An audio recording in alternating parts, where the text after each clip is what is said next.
नमस्कार। प्रस्तुत है आज का चिंतन। पाप प्रवृत्ति का दमन बाह्य प्रतिबंधों अथवा भयों से नहीं हो सकता। उसका दमन तो मनुष्य की स्वयं की अंतः प्रेरणा से ही संभव है। इस अंतः प्रेरणा का आधार पूर्ण आस्तिकता ही हो सकती है।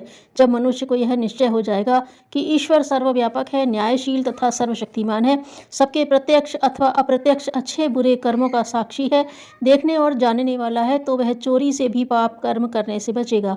उसे विश्वास रहेगा कि वह जो कुछ करेगा उसको ईश्वर अवश्य देखेगा और उसके अनुसार पूरा पूरा दंड देगा।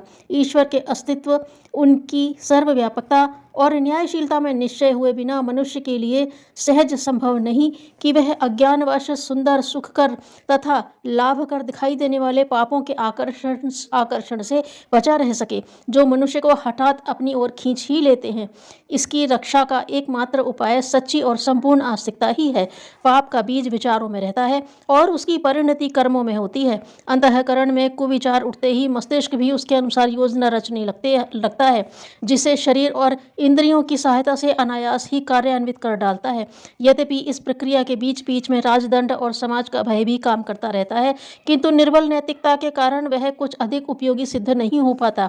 कुविचार के सहायक दुस्साहस के बल पर लोग उस कल्याणकारी भय की उपेक्षा कर देते हैं। निष्पाप नैतिकता के विकास और उसकी प्रबलता के लिए विचारों का निर्विकार होना बहुत आवश्यक है।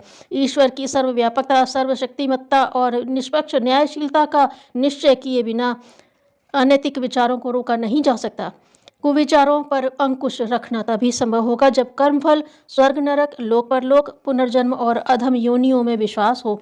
इन सत्यों का विश्वासी निश्चय ही कुमार्ग पर पैर रखते डरेगा। उसका यह विश्वास तुरंत ही पाप पथ की ओर बढ़ते हुए उसके पैरों में जंजीर डाल देगा। इस प्रकार का कल्याणकारी भय किसी आस्तिक के हृदय में ही उत्पन्न हो सकता है, नास्तिक के हृदय में नहीं। ईश्वर के प्रति यथार्थ निष्ठा में कमी आ जाने का ही तो यह परिणाम है कि आज संसार में चारों ओर अशांति, भय और आशंका का वातावरण दिखलाई देता है। संपन्न से संपन्न और समुन्नत समाज व राष्ट्र सुख शांति के लिए तरस रहे हैं। आस्तिकता की कमी के कारण कुकर्म बढ़ गए हैं और आज की सर्वव्यापी अशांति उन्हीं कुकर्मों का ही तो फल है। भौतिकवाद की प्रबलता के कारण जो आज परस्पर राग, द्वेष और छीना झपटी की अनीतिपूर्ण प्रक्रिया चल रही है, वही आज कष्टों, क्लेशों और शोक संतापों के रूप में फलीभूत होकर जन समुदाय को चैन की सांस नहीं लेने दे रही है। राग, मन, द्वेष को ही स्वार्थ और संघर्ष का जन्मदाता माना गया है। लोगों में स्वयं के प्रति इतना स्वार्थ और राग भर गया है कि वह समाज के प्रति एक प्रकार से अंधे हो गए हैं। सब कुछ अपने लिए चाहने वाले और दूसरों के हितों और अधिकारों के प्रति द्वेष रखने वाले समाज में अशांति और दुख की परिस्थितियों के लिए विशेष उत्तरदायी है। स्वार्थी को यदि 100 नास्तिकों का एक नास्तिक मान लिया जाए तो कुछ अनुचित न होगा। संसार में व्यक्तिगत अथवा समष्टिगत जितने प्रकार के जो भी कष्ट क्लेश दिखलाई देते हैं, वे सब तदनुसार कुकर्मों के ही फल हैं। जिस प्रकार शरीर का कोई भी अंग यदि दूषित हो जाता है तो उसका थोड़ा बहुत प्रभाव सारे शरीर पर पड़ता है, उसी प्रकार व्यक्ति की बुराई से भी समाज सर्वथा बचा नहीं रह सकता।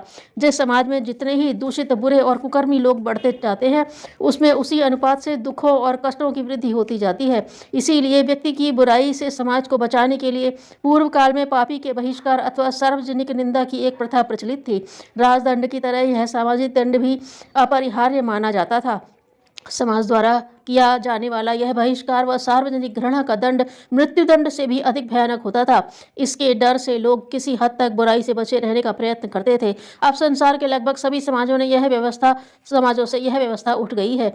जिन समाजों में इसका कुछ अवशेष दिखलाई देता है, वह भी हुक्का पानी अथवा रोटी बेटी तक ही सीमित है और उसका कारण भी कोई सामाजिक मान्यता अथवा रूढ़ि का उल्लंघन करना ही होता है।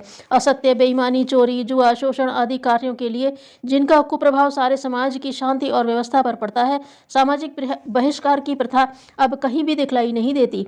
प्राचीन काल में प्रथम तो नास्तिक कदाचित ही होते थे और यदि यदा कदा किसी को में उसके लक्षण दिखलाई भी देते थे तो उसका सामाजिक बहिष्कार होते देर नहीं लगती थी।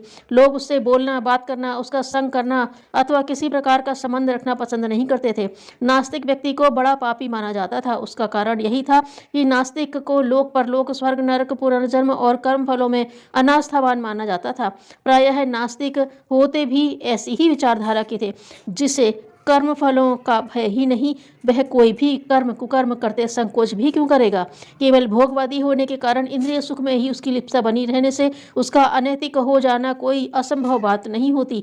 अनैतिक व्यक्ति का समाज के लिए दुखदायी होना स्वाभाविक ही है। आज कोई ऐसा भय नहीं रह गया है, इसलिए लोग वास्तविक आस्तिकता से विमुख होते संकोच नहीं करते। यही नहीं, आज के ज़माने में बहुत से लोग आस्तिकता को ढकोसला तक कहने लगे हैं। ईश्वर को मनुष्य की कल्पना और धर्म अथवा नैतिकता को अप्राकृतिक प्रतिबंध तक मानने लगे हैं। ऐसा ही निरंकुश मनोवृत्ति वाले लोग अपने स्वार्थ के लिए सामाजिक हितों पर ध्यान नहीं देते और मनमाने ढंग से जीवन चलाते हुए दुख और अशांति की परिस्थितियां पैदा करते हैं।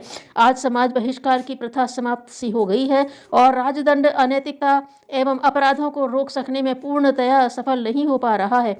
सफल हो भी तो किस प्रकार। पुलिस और गुप्तचरों की इतनी पर्याप्त संख्या हो सकना संभव नहीं है कि वह इतने विशाल जनसमूह पर पहरा दे सके अथवा हर जगह गुप्त प्रकट स्थानों पर जाकर अपराधों एवं अनैतिकताओं का पता लगा सके।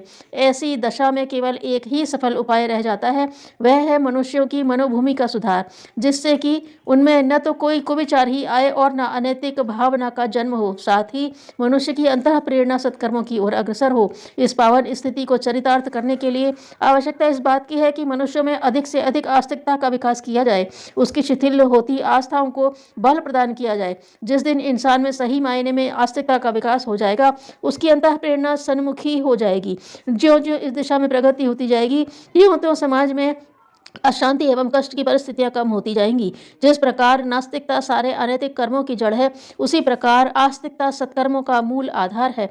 इन्हीं सब कारणों से युग निर्माण मिशन ने आस्तिकता संवर्धन को व्यापक आंदोलन का रूप देने का निश्चय किया है। घर घर देव स्थापनाएं एवं गायत्री महामंत्र के जप तथा यज्ञ कर्म के प्रचार प्रसार से ही परमात्म भाव की व्यापक आस्था जन जन में उत्पन्न होगी। यही वह मार्ग है जिससे समाज और संसार में शांति की स्थापना हो सकती है। सेवा मार्ग भक्ति मार्ग से ऊंचा है। धन्यवाद।